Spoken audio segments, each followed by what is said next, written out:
guthikiririo tariki 10 mweri-ini wa kanana mwaka uyu. Itua riri rakinyithanirio ni mucirithania munene niwe Zainab Abdul guku agietha maabitha autwarithia gutigirira ni maneana maratathi maria magiriire niguo gukinyaniria uthuthuria uyu. Aira 35 nio matanyitwo gwikinyia bao-ini niguo kuheana wira wao riri family ya Mwathi itari yaiganira kumana na gikuo kia mwana wao.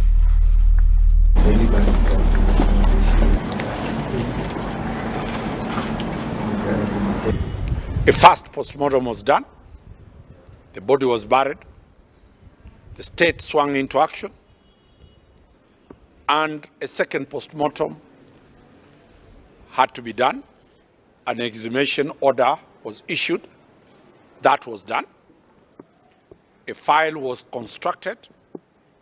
The same file was forwarded to the Office of the Director of Public Prosecution.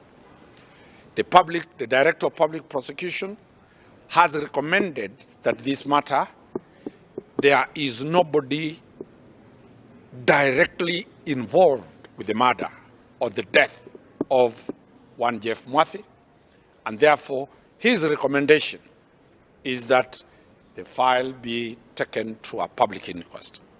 We appear today. We have been told by the state that they have 35 witnesses. Their statements, which we are getting shortly, we'll be looking at the witness statements.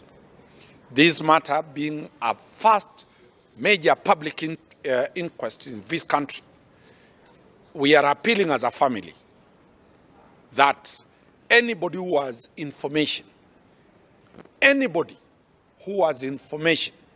to the circumstances that led to the death of a young man, Jeff Mwathi, can directly contact the family.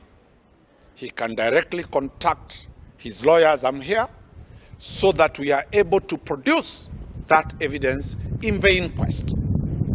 If there is any fear about the security of that person, that information will be handled confidentially.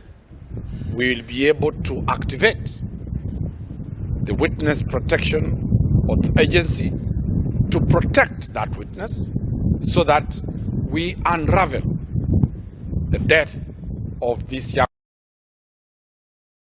na ripoti iyo ya gikuo kia Jeff Mwathi tukihoka